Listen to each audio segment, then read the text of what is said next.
एक retail investor को लगता है कि किसी कंपनी में इन्वेस्ट करने के दो ही तरीके होते हैं, या तो आईपीओ में इन्वेस्ट करो या फिर डायरेक्ट स्टॉक मार्केट से शेयर्स बाय करो। लेकिन एक तीसरा तरीका भी होता है जिसके थ्रू हम रिटेल इन्वेस्टर्स भी आईपीओ से पहले किसी कंपनी के शेयर्स बाय कर सकते हैं, वो भी लीगल और ट्रांसपेरेंट तरीके से।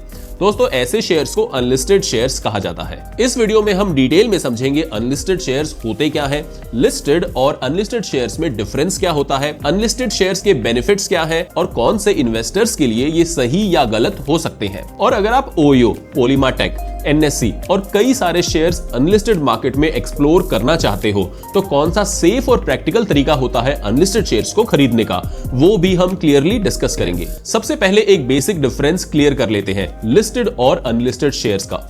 लिस्टेड शेयर्स वो शेयर्स होते हैं जो कंपनीज आईपीओ के थ्रू पब्लिक से पैसा रेज करती है और जिनके शेयर्स बीएसई या एनएससी जैसे स्टॉक एक्सचेंजेस पर ओपनली ट्रेड होते हैं। आप और मेरे जैसे रिटेल इन्वेस्टर्स इन शेयर्स को इजीली मार्केट प्राइस पर बाय और सेल कर सकते हैं, यानी लिक्विडिटी हाई होती है, प्रोसेस सिंपल होता है। अब बात करते हैं अनलिस्टेड शेयर्स की। अनलिस्टेड शेयर्स उन कंपनीज के होते हैं जो अभी तक आईपीओ के थ्रू पब्लिक से पैसा रेज नहीं की है। इनको आप प्राइवेट इक्विटी शेयर्स या प्री आईपीओ शेयर्स भी कह सकते हो। मतलब कंपनी अभी पब्लिक नहीं हुई है लेकिन फ्यूचर में आईपीओ लाने का प्लान हो सकता है। दोस्तों, ये फुल्ली ऑपरेशनल कंपनीज होती हैं, कंपनीज रजिस्टर्ड होती हैं, बिजनेस स्केल पर चल रहा होता है लेकिन शेयर्स अभी पब्लिक स्टॉक मार्केट पर लिस्ट नहीं होते। ऐसे shares usually angel investors, venture capital funds, private equity investors या कंपनी के फाउंडर्स और एम्प्लॉइज होल्ड करते हैं। इसलिए इन शेयर्स को बाय और सेल करना लिस्टेड शेयर्स जितना स्ट्रेट फॉरवर्ड नहीं होता। अब यहाँ एक और इंटरेस्टिंग पॉइंट है। अनलिस्टेड कंपनीज ब्रॉडली दो टाइप की होती है। पहली टाइप होती है unlisted subsidiaries of listed companies, मतलब पेरेंट कंपनी तो लिस्टेड है लेकिन उसकी कोई सब्सिडरी अभी अनलिस्टेड है, जैसे किसी लार्ज ग्रुप की प्राइवेट आर्म। दूसरी टाइप होती है न्यू एज स्टार्टअप्स या प्राइवेट कंपनीज जो अभी ग्रोथ फेज में होती है। ओयो रूम्स, फार्म इजी जैसे एग्जांपल्स आईपीओ से पहले इस कैटेगरी में आते हैं। दोस्तों, बहुत सी ऐसी कंपनीज होती हैं जो अच्छा बिजनेस कर रही होती हैं, रेवेन्यूज जनरेट कर रही होती हैं और कई सारे केसेस में डिविडेंड्स भी पे कर रही होती हैं, लेकिन अभी तक स्टॉक मार्केट पर लिस्ट नहीं हुई है। पहले टाइम में ऐसी कंपनीज में इन्वेस्ट करना सिर्फ बड़े इन्वेस्टर्स या स्ट्रॉन्ग कनेक्शंस वाले लोग ही कर पाते थे, लेकिन आज के टाइम में अनलिस्टेड शेयर्स के थ्रू रिटेल इन्वेस्टर्स को भी अर्ली एंट्री का चांस मिल रहा है और यहीं से अनलिस्टेड शेयर्स के बेनिफिट्स समझ आते हैं। दोस्तों, NSC, OYO, SBI funds management के अलावा पराग पारिक फाइनेंशियल और सीएसके जैसे ब्रांड्स भी काफी टाइम तक अनलिस्टेड स्पेस का हिस्सा रहे हैं जहां अर्ली इन्वेस्टर्स को एक्सपोजर मिला। दोस्तों, इस स्पेस में सबसे पहला बेनिफिट होता है अर्ली एंट्री। एक एग्जांपल दूं तो विक्रम सोलर, जो कि second largest solar energy company है इंडिया में, वो आईपीओ में इश्यू हुई थी 332 रुपीज में और लिस्ट हुई थी 340 रुपीज में। तब हम एंट्री लेते, लेकिन अनलिस्टेड मार्केट में ये कंपनी मार्च 2024 में 166 रुपीज पे थी और जनवरी 2025 तक 370 रुपीज तक जा चुकी थी। तो सिंपल लैंग्वेज में आईपीओ के बाद जब शेयर्स 200 या 500 पर लिस्ट होता है तब हम एंट्री लेते हैं, लेकिन अनलिस्टेड मार्केट में वही शेयर शायद 50 रुपए, 80 रुपए या 100 रुपए पर मिल रहा होता है। अगर कंपनी जेन्युइनली अच्छी है और फ्यूचर में लिस्ट होती है तो अर्ली इन्वेस्टर्स को नेचुरली ज्यादा बेनिफिट मिल सकता है। इसीलिए बोलते हैं कि आईपीओ के बाद नहीं, आईपीओ से पहले पैसा बनता है। दूसरा बेनिफिट होता है राइट टाइमिंग। आईपीओ के टाइम पर कंपनी ऑलरेडी स्पॉटलाइट में होती है। News, social media, marketing, oversubscription सब पीक पर। इस स्टेज पर कंपनी की major growth story already market को पता होती है, लेकिन अनलिस्टेड स्टेज में कंपनी यूजुअली अपने ग्रोथ फेज में होती है। प्रोडक्ट स्केल हो रहे होते हैं, डिस्ट्रीब्यूशन एक्सपेंड हो रहा होता है, पर अभी मास पब्लिक का अटेंशन नहीं आया होता। तीसरा इंपॉर्टेंट बेनिफिट है गारंटीड अलॉटमेंट। आईपीओ में आप अप्लाई करते हो लेकिन अलॉटमेंट मिलेगी या नहीं कोई गारंटी नहीं है। कभी कभी पैसा ब्लॉक हो जाता है और शेयर्स मिलते ही नहीं। अनलिस्टेड शेयर्स के केस में अगर आप शेयर्स बाय कर रहे हो तो शेयर्स गारंटीड आपके नाम पर आता है। ये काफी प्रैक्टिकल एडवांटेज होता है। रीसेंट एग्जांपल लेते हैं वारी एनर्जीज का। ये कंपनी जब अनलिस्टेड मार्केट में अवेलेबल थी तब प्रिसाइज पर शेयर्स अराउंड 555 रुपीज के लेवल पर मिल रहे थे मई 2023 में। 2024 में जब आईपीओ आया तो लिस्टिंग हुई अराउंड 2500 रुपीज। मतलब early and long term investors के लिए काफी स्ट्रॉन्ग वैल्यू क्रिएशन हुआ। अब प्रैक्टिकल एंगल पे आते हैं। पहले अनलिस्टेड शेयर्स का मार्केट काफी ज्यादा अनऑर्गेनाइज्ड था। टेक्निकली इससे पहले ये शेयर्स ओवर द काउंटर या प्राइवेट डील्स के थ्रू ट्रेड होते थे, जहां प्राइसिंग नेगोशिएशन से डिसाइड होती थी। रिटेल इन्वेस्टर्स के लिए ये काफी मेसी और रिस्की था, रैंडम एजेंट्स, फोन कॉल्स और काफी ट्रस्ट इश्यूज, और इन्वेस्टर्स को ये भी क्लियर नहीं होता था कि शेयर्स आएंगे भी या नहीं। आज सिचुएशन थोड़ी बेटर हुई है। अब डॉक्यूमेंटेड प्रोसेस के थ्रू प्रॉपर डीमैट क्रेडिट होता है। यहीं पर प्लेटफॉर्म्स जैसे प्रिसाइज का रोल आता है। ये प्लेटफॉर्म अनलिस्टेड इन्वेस्टिंग को रिटेल इन्वेस्टर्स के लिए ज्यादा स्ट्रक्चर्ड और ट्रांसपेरेंट बनाने की कोशिश है। ये अनलिस्टेड शेयर्स को क्यूरेटेड मैनर में ऑफर करते हैं, साथ में डिटेल्ड रिसर्च रिपोर्ट देते हैं, फी अपफ्रंट क्लियरली दिखाई देती है और end to end support provide करते हैं। एक और अच्छी बात यह है कि रजिस्ट्रेशन से लेके पूरा प्रोसेस ऑनलाइन होता है।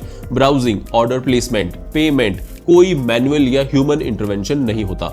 मिनिमम इन्वेस्टमेंट भी काफी स्मॉल रखी गई है, अराउंड 10,000 रुपीज से स्टार्ट हो जाता है। और सबसे इंपॉर्टेंट बात, जो शेयर्स आप बाय करते हो वो डायरेक्टली आपके CDSL या NSDL डिपॉजिटरी अकाउंट में क्रेडिट होते हैं, यूजुअली 24 to 48 वर्किंग आवर्स के अंदर। अब शॉर्ट में प्रोसेस समझ लो ताकि क्लैरिटी रहे। आप precise.in पर जाते हो, रिजर्व एक्सेस पर क्लिक करते हो, क्योंकि लिमिटेड इन्वेस्टर्स को ही यहां पर ऑनबोर्ड किया जाता है।